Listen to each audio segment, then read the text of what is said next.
아시다시피 저는 보통 성경의 한 책을 선택해서 본문의 흐름대로 그냥 순서대로 말씀을 좀 나누는 스타일로 설교를 많이 진행을 했습니다. 근데 작년 연말에 문득 하나님이 좀 그런 마음을 주시는 거예요. 이 성경의 한 책을 우리가 깊이 있게 1장부터 끝장까지 쭉 이렇게 나누면서 한 책을 이렇게 함께 나누고 말씀을 나누고 또 깨닫고 이 말씀을 통해 하나님의 음성을 듣는 것도 너무 귀한 일이지만 한번 이 성경 전체의 흐름을 따라서 성경의 인물들을 중심으로 이 스토리를 가지고 말씀을 좀 나눠보면 어떨까라는 그런 마음을 좀 주셨어요. 특히나 우리 예배인 교회는 참 감사하게도 초신자분들이나 그리고 신앙생활 한 지 얼마 안 되시고 또 성경의 내용이 익숙하지 않은 분들이 의외로 저희 공동체에 굉장히 많이 계십니다. 요즘 같은 때는 너무 축복이죠. 왜냐하면 교회들의 새가족들이 더 이상 완전 초신자들이 잘 오지 않는 시대인데 저희 교회는 감사하게 그런 분들이 참 많이 계세요. 그래서 사실 이런 익숙하지 않은 분들이 성경의 인물들의 스토리를 많이 들으시는 게 이분들의 신앙생활에 굉장히 유익이 됩니다. 왜냐하면 성경의 내용은 잘 이해하지 못하더라도 성경의 인물의 스토리는 그 자체로 스토리텔링이 되기 때문에 이 스토리텔링은 굉장히 강력한 힘을 가지고 있거든요. 이야기 자체에서 오는 인사이트와 이야기 자체에서 오는 깨달음과 그리고 거기에서 말씀하시는 하나님의 음성이 있기 때문에 이 스토리텔링으로 좀 설교를 올해는 진행을 해도 좋겠다라는 생각들을 좀 하게 됐습니다. 여러분 아마도 토이스토리, 니모를 찾아서, 라따뚜이, 몬스터 주식회사, 업 이런 애니메이션의 이름들을 다 들어보셨고 또 보신 분들도 아마 많이 계실 겁니다. 이런 모든 애니메이션은요 월트 디즈니사의 자회사인 어디였죠? 픽사에서 나온 애니메이션인데요. 이 픽사의 모든 애니메이션의 대부분의 스토리텔링을 담당하고 있는 아주 유능한 스토리텔러 매튜 룬이라는 사람이 있습니다. 근데 이 매튜 룬이 몇 해 전에 픽사 스토리텔링이라는 아주 그 히트를 친 베스트셀러 책을 출간한 적이 있는데요. 이 책에 아주 인상적인 이런 말이 있더라고요. 스토리텔링은 사람의 마음과 행동과 철학을 바꾸는 가장 강력한 힘이다. 여러분 어떠세요? 좀 공감이 되시나요? 저는 너무 공감이 많이 됐습니다. 왜냐하면 요즘 제가 이제 너튜브를 보다 보면 옛날에는 그 어려움을 당한 분들을 위해서 좀 모금을 하는 그런 광고들이 나올 때 대부분 유명한 사람들이나 배우들이 나와가지고 한 사람이 나와서 누구누구가 이런 어려움이 있다. 그리고 우리가 이렇게 얼마를 후원하면은 그 어려움을 당하고 있는 사람들에게 이런 도움을 줄 수 있다. 이런 것들을 막 설명하면서 이 모금 활동을 하는 그런 광고들이 나왔었습니다. 근데 요즘은 아마 유튜브 하시면 아시겠지만 광고가 굉장히 좀 달라졌죠. 이제는 그 누군가를 돕기 위해서 모금하는 모금의 그 영상 광고의 내용들이 다 스토리텔링으로 전환되고 있어요. 고사리 같은 손으로 동생을 씻기고 또 어설픈 저녁 밥상을 차리는 그 스토리를 보여주는데 정말 끝까지 정말 보기도 너무 마음 아플 정도로 실제로 뭐 대역을 쓰는지 모르겠지만 그들의 삶을 스토리의 형식으로 그대로 영상으로 보여줍니다. 그러면서 마지막에 이들을 돕지 않겠습니까? 라는 질문을 남기죠. 안 도울 수가 없는 이게 바로 스토리텔링의 힘이죠. 스토리가 갖고 있는 힘입니다. 그러다 보니까 이러한 스토리텔링의 기법은 지금 광고, 캠페인 혹은 브랜드 마케팅뿐만 아니라 심리, 상담, 교육 이 전반에 이르기까지 적용이 되고 있어요. 근데 여러분 그거 아십니까? 혹시 이 스토리텔링을 가장 먼저 시작한 사람이 누군지 아세요? 하나님이세요. 네. 스토리텔링을 가장 먼저 시작한 분이 바로 하나님이십니다. 하나님은 태초에 천지를 창조하시면서 구약과 신약의 전체를 통해서 수많은 스토리텔링으로 우리에게 말씀하고 계시는 분이에요. 여러분 성경을 조금이라도 읽어보신 분들은 아마 이해하실 것입니다. 성경에 나오는 대부분의 내용이 다 무엇입니까? 이야기예요. 전부 다 이야기입니다. 한 인물을 중심으로 또 한 나라를 중심으로 또 한 시대를 중심으로 한 계속해서 이야기의 반복들이 적혀 있는 것이 바로 성경이죠. 아마도 어릴 때부터 교회에 다니신 분들은 기억하시겠지만 여러분이 주일학교에서 배웠던 것들이 다 무슨 내용이었습니까? 전부 다 스토리텔링이었어요. 뭐 이를테면 아브라함이 이삭을 바친 이야기라든지, 또 꿈의 사람 요셉 이야기라든지, 이 삼손과 데릴라, 삼손이 데릴라에게 속여져 가지고 머리카락이 잘리고 막 눈이 뽑히고 막 이랬던 것들, 막 그런 이야기들, 다윗과 골리앗 이야기 너무 많죠. 그리고 나무 위에 올라간 삭개오, 예수님의 스토리, 혹은 바울, 혹은 베드로의 스토리. 성경은 처음부터 끝까지 다 스토리텔링으로 구성되어 있는 책이 바로 성경입니다. 그런데 그 성경에서 가장 먼저 나오는 스토리텔링의 주인공이 누구입니까? 오늘 우리가 본문을 통해서 읽은 바로 아담과 하와죠. 여러분, 이게 무엇을 뜻하냐면요, 그만큼 성경 전체에서 아담과 하와의 스토리가 가지고 있는 굉장히 중요한 의미가 있다는 것입니다. 그래서 저는 오늘 인물 설교의 첫 시간으로 우리의 인류의 첫 조상이었던 아담과 하와에 대한 말씀을 좀 함께 나눌까 하는데요, 이 사실 제가 말씀을 준비하면서 이 아담의 이야기는, 아담과 하와의 이야기는 스토리텔링 자체가 좀 필요 없는 말씀이다라는 생각이 들더라고요. 왜냐하면 이 말씀은 넌크리스찬들도 다 아는 말씀이에요. 한 번쯤은 들어봤을 말씀이고 대충은 다 설명도 할 수 있는 말씀이 바로 아담의 이야기입니다. 하나님이 천지 만물을 말씀으로 창조하신 후에 마지막 6째 날에 사람을 만드셨죠. 아담과 하와를 창조하셨습니다. 그리고 난 다음에 예쁘게 가꾸어 놓은 에덴 동산에 아담과 하와를 다 이렇게 데려다 놓으시면서 여기에서 이제 너희가 마음껏 모든 것을 다 누리고 행복하게 살아라, 그리고 생육하고 번성하고 땅에 충만하라 라고 하시죠. 그러면서 아담에게 모든 것들 다 허락하셨는데 단 하나 허락하지 않은 것이 있으셨어요. 무엇이었죠? 선악과, 성경의 표현대로 하자면 선악을 알게 하는 나무의 열매라고 이야기를 합니다. 동산 중앙에 있었던 선악을 알게 하는 나무의 열매만은 먹지 말라 라고 하나님이 이야기를 하시죠.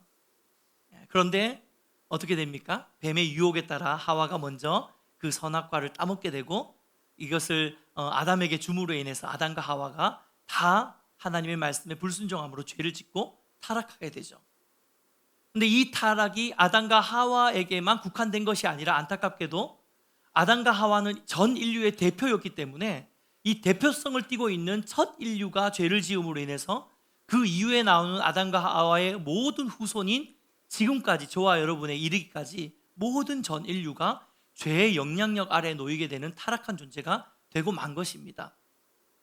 이것이 바로 아담과 하와의 이야기의 스토리입니다. 아마도 대부분의 사람들은 이 스토리를 알고 있고요, 또 이 이야기를 떠올리면 그들은 가장 먼저 아담과 하와가 선악과를 따먹고 죄를 지은 이 타락의 스토리에 보통은 먼저 관심을 갖기 마련이죠. 하지만 저는 오늘 말씀을 통해서 이 아담과 하와의 타락의 스토리 이전에 우리가 먼저 주목해야 되는 스토리가 있다는 것을 함께 말씀을 통해 나누었으면 좋겠습니다. 여러분, 많은 사람들이 아담과 하와 생각하면 선악과 따먹은 이야기에, 그 타락의 스토리에 관심을 갖게 되지만, 사실 하나님께서 아담과 하와를 창조하셨을 때, 이 오리지널 디자인이라고 하죠, 가장 먼저 하나님께서 이들을 창조하셨을 때 가지고 계셨던 아담과 하와에 대한 밑그림, 청사진, 그 그림은 타락한 존재로서 이 사람들을 디자인한 게 아니었어요.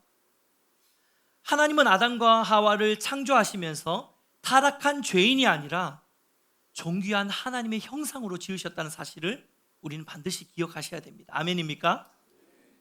여러분, 창세기를 묵상해 보면요, 이 하나님이 아담과 하와를 얼마나 특별한 존재로 창조하셨는지를 너무 잘 기록하고 있어요.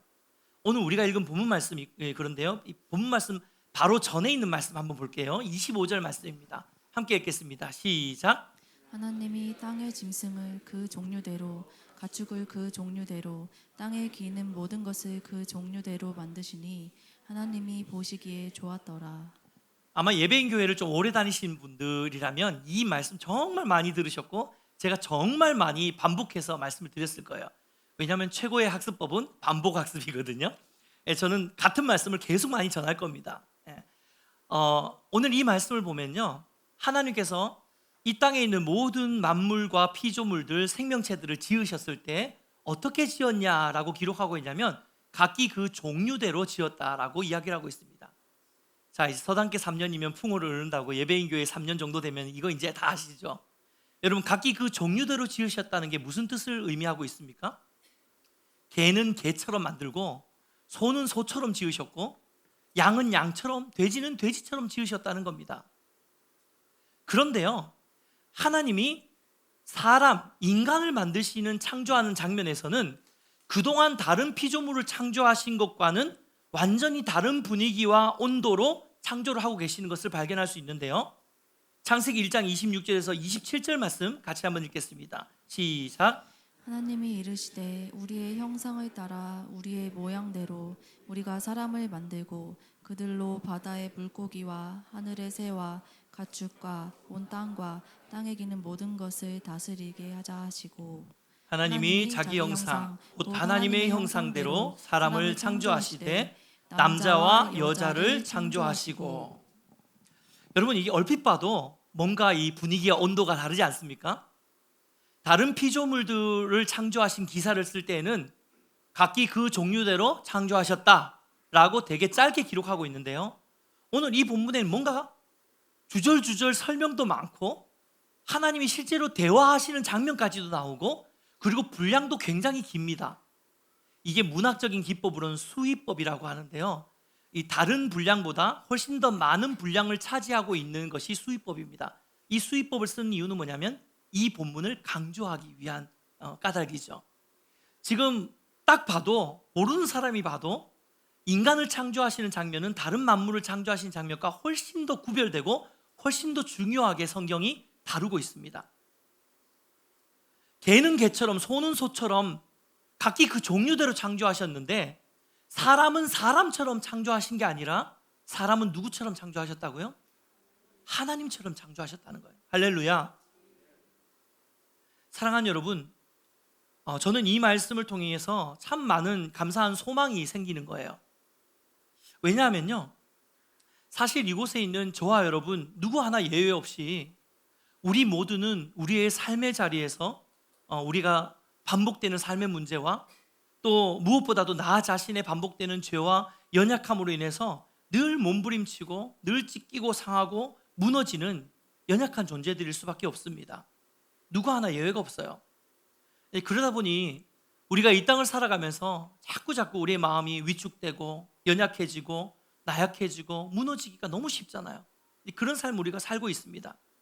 그런데 오늘 이 말씀을 통해서 하나님 우리에게 이렇게 말씀하시는 거예요. 아니야, 너는 그렇게 초라한 존재가 아니야.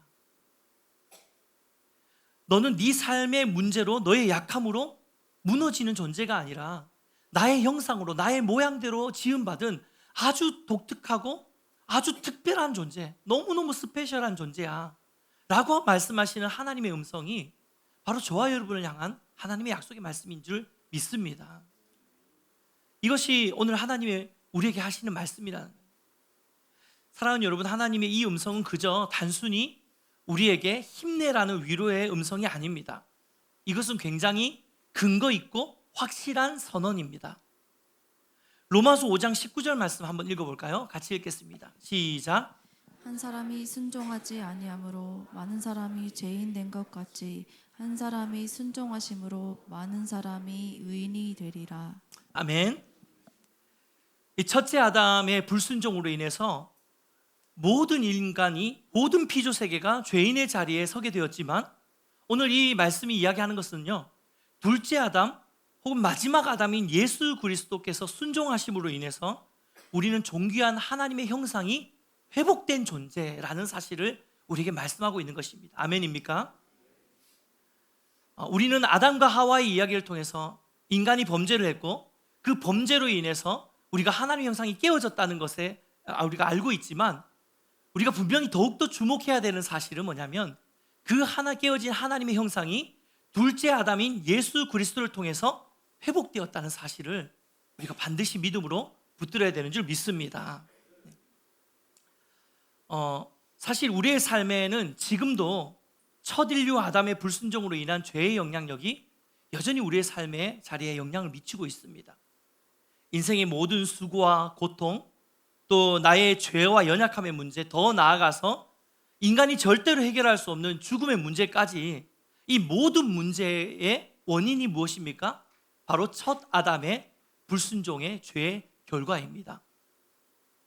하지만 감사한 사실은 여전히 우리가 첫 아담의 불순종의 죄의 자리에 머물러 있는 죄의 후손이 아니라 우리가 둘째 아담, 마지막 아담인 예수 그리스도의 놀라운 십자가의 보혈의 능력 안에서, 그리스도 안에서 새 피조물로 거듭난 하나님의 형상이 회복된 존재로 하나님이 저와 여러분을 세워주셨다는 사실을 믿음으로 붙들어야 되는 줄 믿습니다. 고린도전서 15장 22절은 이것을 예수 그리스도를 통해서 죽음의 역사에서 생명의 역사로 바뀌어진 사건이라고 이야기를 하고 있습니다. 고린도전서 15장 22절 같이 한번 읽어볼까요? 함께 읽겠습니다. 시작. 아담 안에서 모든 사람이 죽은 것 같이 그리스도 안에서 모든 사람이 삶을 얻으리라. 할렐루야. 이 말씀이 저와 여러분을 향한 하나님의 약속의 선언인 줄 믿습니다. 말씀을 맺겠습니다. 요 근래에 우리 성도님들의 그 기도 제목을 전달받으면서 참 마음이 많이 아프더라고요. 이 새해가 되었지만 여전히 변하지 않는, 아니면 오히려 작년보다 더 심각해진 그런 삶의 문제들, 상황과 환경들, 또 나의 죄와 연약함들로 인해서 요즘 정말 치열하게 몸부림치고 있는 우리 성도님들이 많이 계세요. 근데 이런 분들의 이야기를 제가 이제 전해 듣고 기도의 제목을 들으면서 제가 나름대로 또 기도는 하고 있지만 사실 그들의 그 깊은 신음을 어떻게 다 위로해 줄 수 있겠습니까? 어떻게 다 해결해 줄 수 있겠습니까? 그 삶의 문제를 제가 해결해 줄 수 있는 게 하나도 없죠. 그러다 보니까 어떤 위로조차 하는 게 되게 좀 조심스러워지는 것들을 참 많이 경험합니다.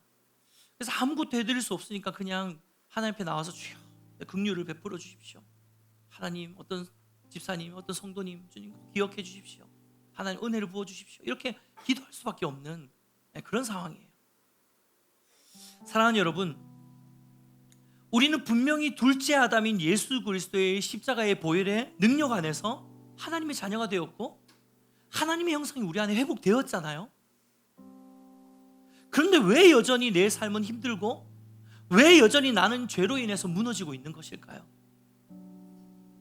그것은 우리가 살아가는 이 땅이 아직도 여전히 죄의 영향력 아래 놓여 있기 때문입니다. 그리고 우리가 죄악된 세상 속에서 살아가고 있기 때문이에요.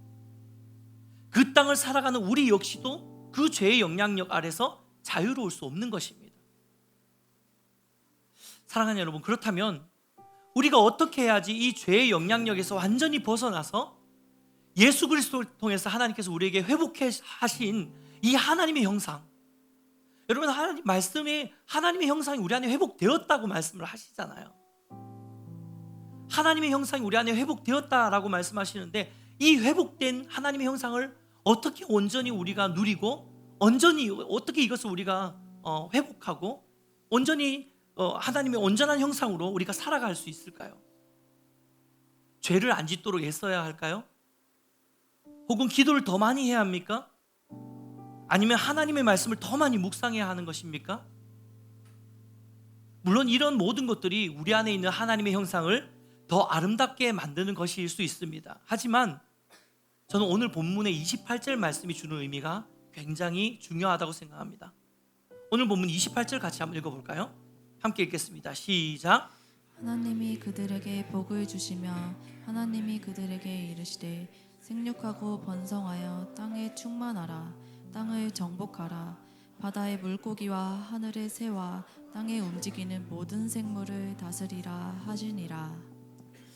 사랑하는 여러분, 하나님이 사람을 사람처럼 만들지 않고 사람을 하나님 당신의 형상과 같이 만드신 이유는 뭐냐면요, 이 땅 가운데 하나님의 나라를 세워가는데 우리와 함께 동역하기를 원하시는 하나님 아버지의 마음이 그 안에 들어가 있는 거예요. 개를 개처럼 만들고 소를 소처럼 만들고, 그런데 사람을 사람처럼 만들지 않은 것은 사람을 단순히 피조물로 여기신 것이 아니라 하나님이 처음부터 우리를 디자인하신 것이 하나님의 형상으로, 하나님의 아름다운 자녀로, 그리고 이 땅 가운데 하나님의 나라가 임하게 하는, 하나님과 함께 동역하는 동역자로 우리를 세우셨기 때문에, 그렇게 계획하셨기 때문에, 바로 그러한 삶이 저와 여러분의 인생의 목적이고 삶의 사명이기 때문에 우리를 그렇게 하나님의 형상으로 만드신 것인 줄 믿습니다. 그런데요, 첫 아담이 타락한 이유가 바로 이 사명에 온전히 순종하지 않고 아담이 자신의 욕망을 쫓아서 선악과를 선택했기 때문이죠. 무슨 말입니까? 결국엔 순종입니다. 여러분, 이 땅을 살아가는 지금 저와 여러분의 삶에도 여전히 수많은 선악과들이 우리의 삶에 놓여 있어요.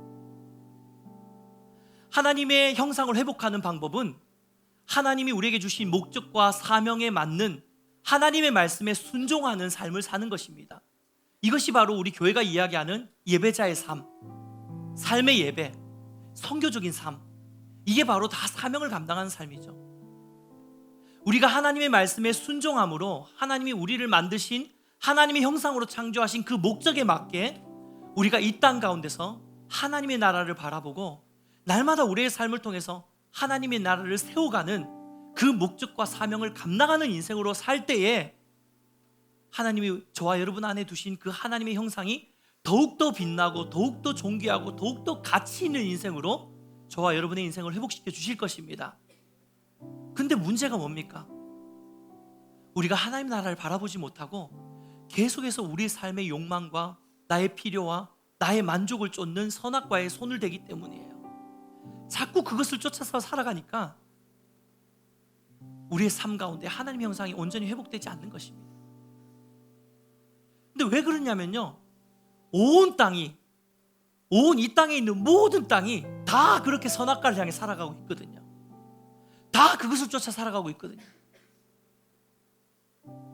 열심히 돈을 쫓아 살아가고 있고, 열심히 쾌락을 쫓아 살아가고 있고, 열심히 내 만족을 쫓아 살아가고 있고, 내 목적과 내 야망과 내 유익과 내 즐거움을 쫓아서 살아가는 것이 이 땅의 전체적인 세계관과 가치관, 흐름이기 때문이에요.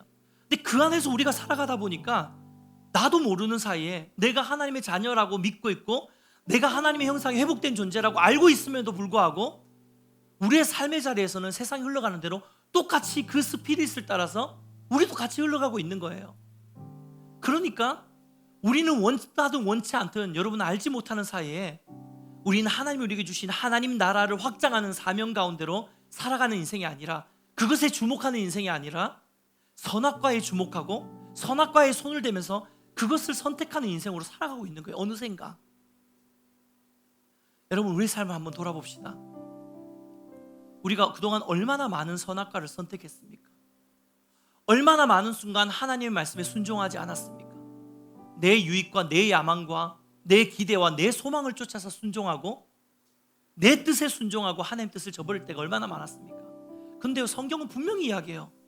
마태복음 6장 33절에 먼저 그의 나라와 그의 뜻을 구하라. 그리하면 이 모든 것들을 너에게 더하시리라. 여러분, 이게 성경의 원리거든요. 우리가 하나님의 말씀에 순종함으로 하나님의 사명을 감당할 때에 우리 삶에 일어나는 수많은 인생의 문제들과 나의 연약함들과 또 내 앞을 가로막고 있는 수많은 기도의 제목들 가운데 내가 아닌 하나님이 역사하시는 것을 보게 될 줄 믿습니다. 이게 하나님이 하나님의 자녀들에게 원하고 계시는 삶이고, 또 이렇게 살아갈 때에 하나님이 우리 안에 있는 하나님의 형상을 회복시켜 주시는 하나님의 영적 원리라는 거예요. 근데 우리가 그것을 너무 많이 놓치고 살기 때문에 우리가 이 땅 가운데서 세상 사람과 똑같이 살아가는 것입니다. 그러면서 점점 더 그리스도인들은 힘을 잃어가고, 그러면서 점점 더 하나님의 교회는 힘을 잃어가는 것입니다. 순종이 중요한 거예요. 사랑하는 여러분, 하나님은 지금도 저와 여러분을 당신의 동력자로 초청하고 계시는 줄 믿으십니다. 축복합니다. 이 땅을 살아가면서 그저 우리에게 주신 삶의 문제를 해결하는 데만 급급한 인생이 아니라 영의 눈을 들어서 영원한 하나님의 나라를 바라보는 순종의 걸음을 걷기 시작할 때에 우리는 더 존귀하고 가치 있는 하나님의 형상으로 살아가게 될 줄 믿습니다. 사랑하는 여러분, 기도하고 소망하는 것은요, 지금도 어려움 가운데 있는, 너무 힘든 가운데, 너무 삶의 문제에 치여서 너무 힘들고 지치고 많은 성도님들 우리 가운데 있는데요, 정말 오늘 이 말씀을 통해서 하나님이 여러분을 위로해 주시는 그 음성을 들으시길 축복합니다. 사랑하는 내 아들아, 사랑하는 내 딸아, 너 그렇게 초라한 존재 아니야. 너 그렇게 인생의 문제에 함몰되어서 거기에 허덕이면서 거기에서 벗어나지 못하고 허덕거리라고 내가 너를 이 땅에 보낸 거 아니야. 너에게 더 놀라운 계획이 있어. 너를 향한 나의 계획은 네가 생각하는 것보다 훨씬 더 커. 훨씬 더 놀라워. 훨씬 더 특별해. 훨씬 더 존귀해. 이렇게 말씀하시고 여러분에게 힘주시고 세우시는, 사명 가운데로 부르시는 하나님의 음성을 먼저는 들으시기를 주님의 이름으로 축복해 드립니다. 그리고 올 한 해 우리 모든 예배인 교회 성도님들 한 분 한 분의 삶이 둘째 아담인 예수 그리스도의 순종을 본받아서 우리도 이제 하나님의 거룩한 부름에 순종함으로 응답하는 여러분 셋째 아담이 되고 싶지 않으십니까? 첫째 아담은 불순종으로 순종했지만 둘째 아담 예수님께서는 순종함으로 우리에게 이 순종의 길을 허락하시고 열어두셨습니다. 그리고 이제 나와 함께 순종하자라고 이 순종의 길을 여러분에게 초대하고 계시는 거예요. 이제 우리가 이 올 한 해 결정해야 되는 것은, 하나님, 제가 둘째 아담이 되겠습니다. 셋째 아담이 되겠습니다. 둘째 아담 예수 그리스도를 쫓아가서 내 삶을 통해 하나님의 말씀에 날마다 순종함으로 살아가는 삶의 예배자가 되겠습니다. 이 믿음의 거룩한 결단이 여러분의 삶 가운데 회복되어지시기를 주님의 이름으로 축복해 드립니다.